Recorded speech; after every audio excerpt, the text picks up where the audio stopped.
Hello मेरे प्यारे दोस्तों, आज मैं आपके लिए एक ह्यूमन गर्ल और एक वैम्पायर की लव स्टोरी लेकर आई हूँ। स्टोरी में क्या होता है और उनकी लव स्टोरी कैसे स्टार्ट होती है और किस मोड़ तक जाती है तो इस स्टोरी में ही आपको पता चलेगा। तो चलिए स्टोरी को स्टार्ट करते हैं। तो स्टोरी स्टार्ट होती है और स्टोरी में हमें एक लड़की को दिखाया जाता है जो कि बेहोश पड़ी हुई होती है। यही हमारी स्टोरी की फीमेल कैरेक्टर होती है जिसका नाम मोमो होता है और उसके पास में जो दोनों लड़के होते हैं वो उसी की क्लास की क्लासमेट्स होते हैं। जहाँ पर जो मुर्गी बाल वाला लड़का होता है वह बोलता है कि यार इस मोमो की बॉडी तो कितनी ज़्यादा सॉफ्ट और कितनी अट्रैक्टिव है। वहीं खड़ा जो दूसरा लड़का होता है वह बोलता है यार हमने इसको कुछ ज़्यादा ही ड्रग्स दे दिया है क्या, जो अभी तक ये जागी नहीं है। वही मुर्गी हेयर कटिंग वाला लड़का बोलता है कि अगर मोमो जाग जाए तो और भी मज़ा आ जाएगा हमें तो। यहाँ पर लड़कों ने मोमो को ड्रग्स दे दिया होता है जिस वजह से मोमो बेहोश भी होती है। जब मोमो की आंख खुलती है तो अपनी आंखें मलते हुए बोलती है कि लगता है कि जैसे मैं अभी अपना कोई पुराना टाइम देखा हो बट मुझे याद नहीं आ रहा है। वह लड़का जब देखता है कि मोमो की आंख खुल गई है तो वह बोलता है कि चलो अब तुम जाग गई हो तो हम कुछ मजे करते हैं।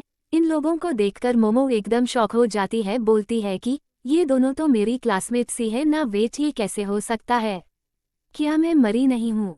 मोमो मन में सोचती है मैं अपने फैमिली को सपोर्ट करने के लिए इस बड़े से शहर में आई थी जहाँ मैं अपने भाई का कर्ज चुका नहीं पा रही थी पैसे से। वही मेरे बॉयफ्रेंड ने भी मुझे धोखा दे दिया। उसने बस मुझे पैसे एथेनिक तक का ही प्यार दिया था और मैं उसके धोखे का शिकार बन गई और मेरी कार से टक्कर हो गई थी और मैं मर गई थी। मुर्गे बाल वाला मोमो के पास जाकर के बोलता है कि देखो ना, लगता इसे कितना ज़्यादा एक्सपीरियंस है। इस लड़की को इस मामले में देखो ना कितना शांत है। तुम अपना कैमरा चालू रखो, मैं तो तैयार हूँ। उसका फ्रंट कैमरा चालू करके फ़ोन का बोलता है अरे मैं रेडी हूँ, फ़ोन का कैमरा तो कब से चल रहा है, तुम लोग जल्दी करो। मोमो मन में सोचती है अगर मैं सोचूं ध्यान से तो ये पिछले 6 साल पुरानी बात है जहाँ कॉलेज के दिनों में मेरा फिर से पुनर्जन्म हुआ था। पिछली लाइफ में इन्होंने छेड़खानी करने की कोशिश की थी। अगर टीचर सही टाइम पर नहीं आते तो मेरा रेप हुआ हो रहा था और मेरी फिल्म बन गई हुई होती।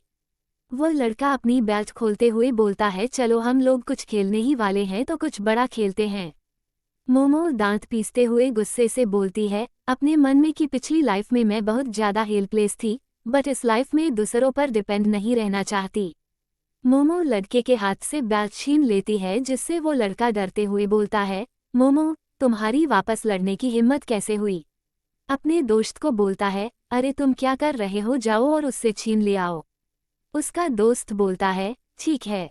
लड़का बोलता है वैसे भी इस लड़की को यहाँ पर कैरेक्टरलेस समझा जाता है। अगर हम बस ये कह देंगे कि हमें प्रोस्टिट्यूट के लिए बोल रही थी और हमारे बीच पैसों को लेकर बहस हो गई थी। मोमो इतना सुनते ही लड़कों को बेल्ट से बांध देती है और बोलती है कि तुम लोगों को खेल खेलना बहुत पसंद है ना, ठीक है, मैं ये निश्चित करूंगी कि तुम लोग का टाइम बहुत अच्छा बीते। जिसको देखकर दोनों लड़के थर थर कांप रहे होते हैं। चश्मे वाला लड़का डर से कैपते हुए बोलता है बचाओ बचाओ, मोमो मार देगी। उस लड़के की बातें सुनकर मोमो की आंखें चमक जाती है और उसकी तरफ देखने लगती है। वह लड़का डर से कांपते हुए बोलता है कि कोई तो हेल्प करो प्लीज़, मेरे पास मत आओ तुम। मोमो दोनों लड़कों की बैंड बजा रही होती है तभी रूम का डोर ओपन होता है और अंदर एक आदमी आता है जो कि इन्हीं लोगों के क्लास टीचर होते हैं। वह बोलते हैं क्या हो रहा है यहाँ पर। मोमो उस लड़के को छोड़ देती है और जो चश्मिश होता है वह रोते हुए बोलता है टीचर प्लीज़ हमारी हेल्प कीजिए, ये औरत पागल हो गई है। मोमो वहाँ से जाते हुए बोलती है मैं पुलिस को फ़ोन करने जा रही हूँ और पुलिस को मुझे नशीली दवा देकर बेहोश करने और मेरे साथ लगभग यौन उत्पीड़न करने की शिकायत करूँगी। मोमो की बात सुनकर टीचर अपने मन में बोलता है मैंने ये अफवाह सुनी थी, मोमो एक प्रोस्टिट्यूट गर्ल है जो कि अपनी गुफा शांत करने के लिए मेरे क्लास के स्टूडेंट का यूज़ कर रही है। टीचर मोमो को टोकते हुए बोलता है काफ़ी तुम्हारी बकवास हो गई है, ये पब्लिक प्लेस है, तुम अपनी क्लास में वापस जाओ। टीचर की बात सुनकर मोमो एक डेविल स्माइल देते हुए बोलती है ओह, यहाँ फिर से पुरानी चाल आ गई है। पिछली लाइफ में मैंने इस बात की रिपोर्ट प्रिंसिपल को दी थी बट उन्होंने यूनिवर्सिटी की रेपुटेशन के खातिर मेरी ग्रेजुएशन के सर्टिफिकेट की बात बोलकर मेरा मुंह बंद करवा दिया था। इसके बाद उन्होंने और भी ज़्यादा लापरवाही से अफवाहें फैलाना शुरू कर दिया। जब तक मैंने अपनी जॉब शुरू नहीं की थी मेरे प्रमोशन और मेरी बढ़ती सैलरी को ये नाम दिया गया कि मैं इसे अपना शरीर बेचकर कमाया है। यहाँ पर मेरी डिग्निटी और मेरे स्ट्रगल को कुचल दिया गया, मेरा सेल्फ डिफेंस खत्म कर दिया गया। मोमो अपने मन में जोश में बोलती है, इस बार मेरा फिर से रिबर्थ हुआ है, इस बार मैं चुपचाप नहीं रहूंगी। टीचर की तरफ घूमकर बोलती है, टीचर, आपकी आंखें अच्छी नहीं हैं और अब आपके कान भी बहरे हो गए हैं। मोमो अपना फोन दिखाते हुए बोलती है, मैंने कहा मैं पुलिस को कॉल करने जा रही हूँ और मैं हॉस्पिटल भी जाऊंगी जांच के लिए। मोमो सोचते हुए सबको बोलती है, गाओफी, जिसे अमीर होने का नाटक करना पसंद है, एक प्रेम ठग है, उसके बगल में चेनरुई, लड़कियों की स्कर्ट के निचले हिस्से की गुप्त रूप से तस्वीरें लेना पसंद करता है। पुलिस को उनके बारे में पता चलने के बाद निश्चित रूप से वे उन पर और भी बहुत कुछ उगलवा सकते हैं। अगर यह अफवाह बाहर आ गई तो हमारी जो गोल्डन यूनिवर्सिटी की 100 साल की रेपुटेशन है वो मिट्टी में मिल जाएगी। मोमो की बात सुनकर टीचर और दोनों चंपू की हालत खराब हो जाती है और जो टीचर है मोमो को रोकते हुए बोलता है, अरे रुक जाओ, पहले हमें प्रिंसिपल के ऑफिस जाना चाहिए, फिर तुम पुलिस को आराम से बुला लेना। मोमो टीचर की बात सुनकर बोलती है, अच्छा ठीक है, चलो पहले प्रिंसिपल के रूम में उनसे मिलने। और जो मोमो होती है यहाँ पर अपने फ़ोन का बटन ऑन की हुई होती है और अपने मन में बोलती है, वो लोगों को देखते हुए, इस लाइफ में मैं तुम लोगों को इतनी आसानी से जाने नहीं दूंगी। सभी प्रिंसिपल के ऑफिस जा ही रहे होते हैं कि बहुत सारी गाड़ियाँ वहाँ से गुजरती है। उन सारी गाड़ियों में बहुत सारे बॉडीगार्ड होते हैं जो गाड़ी से उतरकर एक कतार में खड़े हो जाते हैं। प्रिंसिपल किसी के वेलकम के लिए वहाँ खड़े रहते हैं और वह बोलते हैं, मिस्टर लुओंग आप यहाँ पर है, प्लीज़ इस तरफ।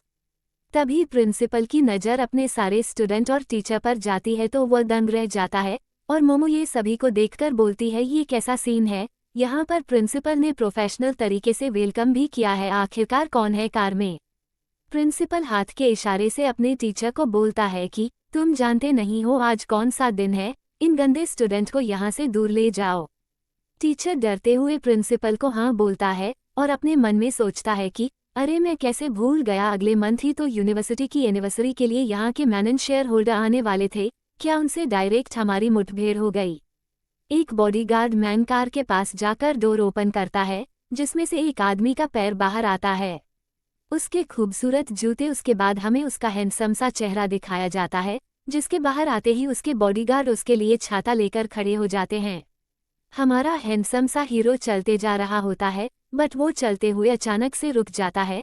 तब हमें अपने हीरो का हैंडसम चेहरा दिखाया जाता है जो अपनी तिरछी नज़रों से मोमो को देखता है।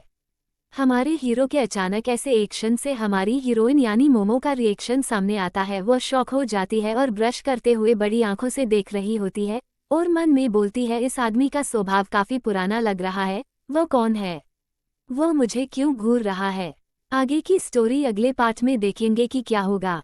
स्टोरी पसंद आए तो प्लीज़ लाइक कर दीजिएगा।